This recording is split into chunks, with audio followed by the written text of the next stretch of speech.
August 13, 2025. In the disputed waters of the South China Sea, a Chinese warship chose to confront the American destroyer USS Higgins in an arrogant, reckless manner. Beijing captains shouted orders over the radio, boasting of sovereignty, while their coastguard vessels sprayed water cannons at Filipino fishermen, forcing them to flee like uninvited intruders in their own waters. The humiliation was bitter, the image unforgettable, simple wooden boats retreating before giants of steel. But the American destroyer USS Higgins is no pushover. With 9,200 tons of steel and gunpowder, it was built to project dominance on any ocean, with majestic serenity, a quiet reminder that American naval power still deserves respect. This was no ordinary patrol. It was a clash of pride, of law, and of power. So what really happened in that confrontation? Were any shots fired? Let's find out the truth. August 13th, 2025. At exactly 7:46 a.m., the calm surface of the South China Sea shattered into confrontation.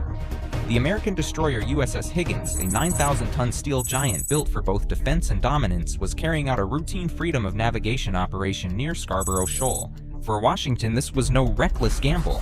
It was a legal, deliberate mission, a signal that the world's busiest sea lanes gates must remain open, no matter whose flags flutter on the horizon. But Beijing had other plans. Out of the haze, several Chinese warships appeared, their gray silhouettes cutting across the waves like predators circling their prey. Type 052D destroyers and Type 054A frigates. The sharp edge of China's naval rise closed in fast. Within minutes, they were riding parallel to Higgins, less than 500 yards away. Over the radio, a sharp voice crackled in English, thick with threat.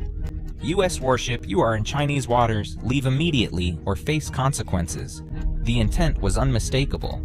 This was no routine patrol by China. It was a deliberate act of intimidation, a calculated attempt to provoke. Some ships even cut across Higgins's bow at dangerous angles, creating wakes that threatened collision. The message was clear: yield or be forced to. On Higgins's deck, sailors tightened their grips on steel railings. Their orders were firm, steady course, steady speed, minimal chatter. The restraint was almost unbearable. To men trained to react in split seconds, the urge to respond was strong. Every instinct screamed against this humiliation. But discipline held. Not a single missile was armed. Not a single gun elevated. For ordinary Americans, it may seem unimaginable. The most powerful navy in the world forced to endure harassment without firing back. But that is the razor's edge of modern conflict. Strength measured not only by firepower but by control. The tension was suffocating. One wrong move, one panicked reaction, and 155 meters of steel could have become the spark for a global inferno. Scarborough Shoal, a few reefs and rocks barely rising above the water, had become the stage for superpowers. And on this morning, the world came dangerously close to watching peace collapse under the weight of pride and provocation. If you were the commander of the destroyer USS Higgins, would you order the Chinese ship to be shot? Let's see what the commander of the warship decides. The standoff dragged on, second by second, until time itself seemed stretched to the breaking point. The Chinese ships pressed harder, edging closer, circling tighter. One frigate cut so near across Higgins's bow that the distance shrank to just 300 yards, a heartbeat in naval terms.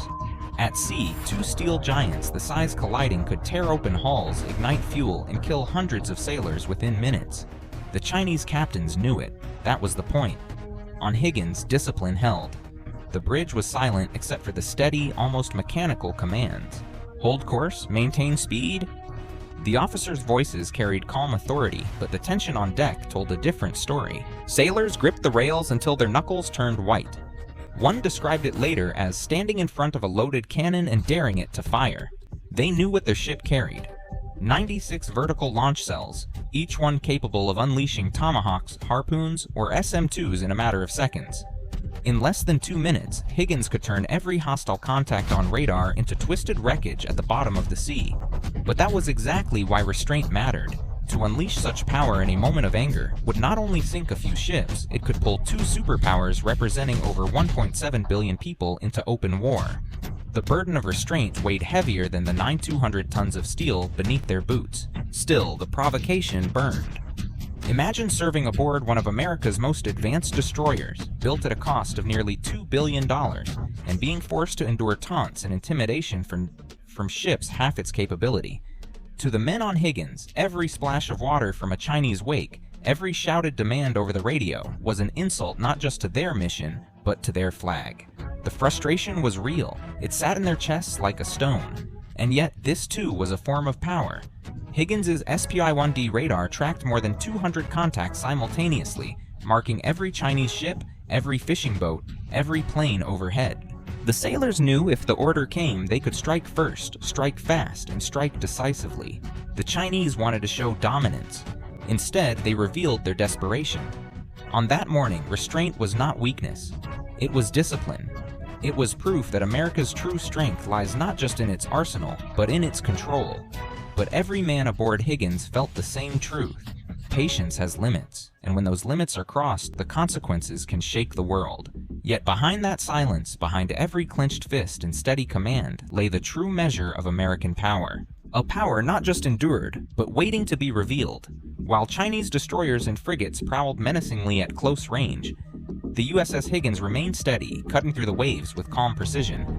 To the untrained eye, the American ship seemed passive, even cornered, but beneath the steel decks lay an arsenal that could alter the fate of nations in a single hour. Higgins's vertical launch system housed 96 missile tubes, each one capable of carrying either an SM-2 interceptor, an ESSM for close-in defense, or a Tomahawk cruise missile with a reach of over 1,000 miles. In raw numbers, this single destroyer carried more firepower than the entire Philippine Navy combined. Its phalanx CIWS could spit out 4,500 rounds per minute, a wall of steel that would shred any missile or aircraft daring to approach. Its SPI-1D radar could track over 200 targets at once, separating real threats from false signals with unblinking accuracy.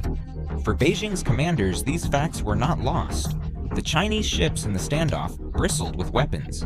The Type 052D destroyers armed with the feared YJ-18 anti-ship missile, capable of streaking toward its target at supersonic speed with a range of nearly 290 miles. Each warhead packed enough explosive force to rip through a carrier's hull.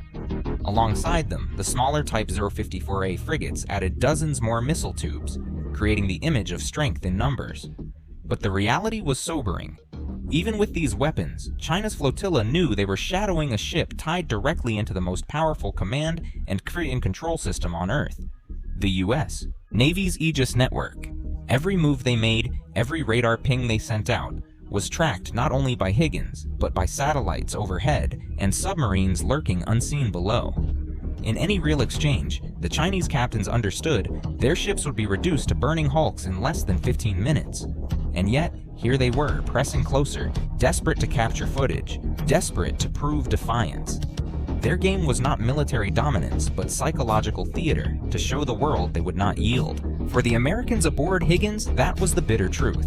They held in their hands the power to erase the threat in moments, but their orders were to endure, to hold course, and to let the world see who carried authority without firing a single shot. That morning, Scarborough Shoal was more than a reef. It was a stage where America's unmatched power was measured not just in missiles and guns, but in the restraint of men who could destroy their enemies, but chose not to. America's destroyer stood tall in discipline and strength, but for the fishermen of the Philippines, the sea that fed their families became a place of humiliation. While warships measured each other in silence just a few nautical miles away, another drama was unfolding, one even more heartbreaking. At the edges of Scarborough Shoal, over 40 Filipino fishing boats tried to haul in their morning catch. For them, the reefs were not a battlefield, but a lifeline. Generations had lived off these waters, each boat feeding dozens of families back home. But that morning they found themselves face to face, not with nature, but with China's fury. Chinese coastguard cutters and militia vessels, smaller than the warships shadowing Higgins but every bit as aggressive, swooped in on the fishermen. Sirens blared. Water cannons unleashed torrents with enough force to smash windows and rip nets from wooden decks. Several boats, some no larger than 50 feet in length, weighing barely 20 tons, were rammed and nearly capsized by steel hulls, displacing 2,000 tons. The imbalance was staggering. A family's wooden livelihood against machines built to intimidate. The abuse did not stop there. Radios crackled with shouted insults calling the Filipinos trespassers and dirty intruders. One fisherman later described the moment with tears. They chased us like we were vermin, like we were something disgusting to be cleaned from the sea. For men who had fished these grounds for decades, the humiliation cut deeper than the spray of salt water. By noon, at least a dozen Filipino boats had been forced back, their nets shredded, their catch lost. For coastal communities, that meant not only hunger, but financial ruin. The destruction of livelihoods in a single morning.